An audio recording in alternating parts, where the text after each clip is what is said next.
दोस्तों आज मैं आप लोगों के लिए एक लड़के की ब्रह्मचर्य स्टोरी लाया हूँ जिसको सुनकर आप हैरान हो जाओगे और ब्रह्मचर्य नाश करना छोड़ दोगे। तो दोस्तों एक गांव में दीपक नाम का लड़का रहता था। वह पढ़ाई में बहुत होशियार था और बाकी कार्यों को करने में भी माहिर था। उसकी पढ़ाई में रुचि अत्यधिक थी पर उसके मित्र भी थे। उसके एक मित्र जिसका नाम आनंद था वह उसका खास मित्र था।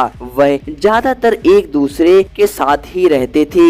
एक दिन वह जंगल में पेड़ के नीचे बैठे हुए थे और दीपक बोर होने लगा। फिर वह आनंद से बोला कि मैं बोर हो रहा हूँ, तुम्हारे पास फोन है, कोई फिल्म लगाओ जिसे हम देखें। फिर दोनों ने फिल्म देखना शुरू कर दिया। अब वह अक्सर फिल्म देखा करते थे। फिर एक दिन आनंद ने दीपक को गंदी वीडियो दिखाई। फिर दीपक को वह वीडियो अच्छी लगी और फिर अगले दिन भी उसने उसी वैसे ही वीडियो दिखाई और खुद उसे हस्त मैथुन सिखा दिया। अब वह प्रतिदिन वह वीडियोस देखने लगा और गलत क्रियाएं करने लगा। एक दिन आनंद काम से बाहर गया था। वह अपनी रिश्तेदारी में 15 दिनों के लिए गया था, इसलिए वह दीपक के पास नहीं आ पा रहा था। लेकिन अब दीपक को बहुत दिक्कत होने लगी। वह इसलिए क्योंकि उसे उन गंदी वीडियोस को देखने की आदत लगी हुई थी। अब वह डिप्रेशन में जाने लगा।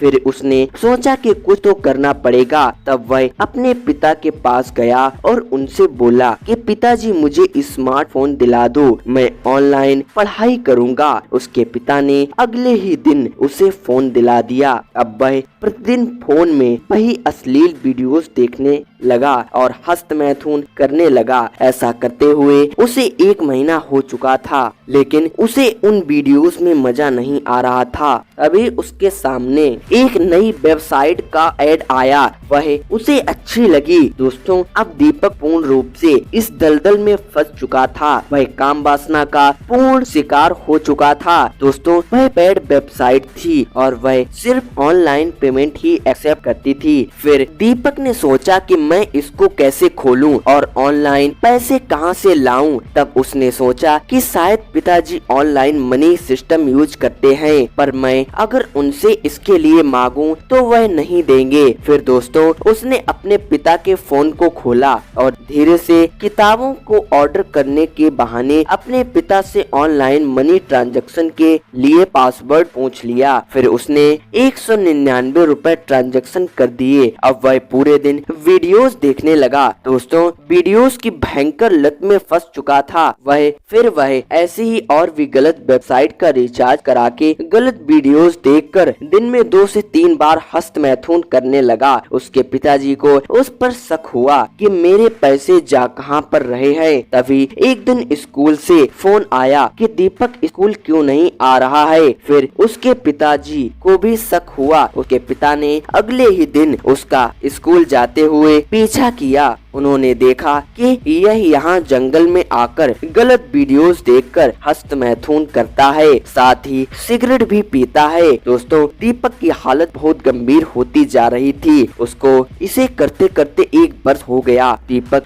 बिल्कुल सूख गया था। अब वह बाहर कहीं भी निकलता, सब उसको आश्चर्य से देखते और पूछते कि क्या हुआ तुम्हें, ये तुम कैसे हो गए हो, क्या हालत हो गई है तुम्हारी। फिर दीपक चुपचाप घर चला आया। उसके पिता समझ गए कि उसके साथ क्या हुआ है। फिर उन्होंने उसे समझाया और एक वैद्य के पास ले गए। दोस्तों दीपक पूर्ण रूप से बर्बाद चुका था। अनेक बीमारियां उसके शरीर में प्रवेश कर चुकी थी। अब वैद्य जी ने उसे देखते ही उसकी समस्या समझ ली और उसे पूछा कब से यह कर रहे हो। वह भयभीत होकर बोला 1 वर्ष से अधिक हो गया। वैद्य जी ने समझाते हुए कहा अगर तुम इस भोग में सुख ढूंढ रहे हो तो इसने आज तक तुम्हें क्या सुख दिया है बताओ। बस तुमने सिर्फ कुछ क्षणिक सुख के लिए अपने शरीर को, अपनी बुद्धि, अपने पैसों को, अपने मूल्यवान वीर को नष्ट किया है। पर आज से तुम संकल्प लो कि मैं आज से वीर नष्ट नहीं करूंगा। और ऐसा भी नहीं है कि तुम अश्लीलता देखो।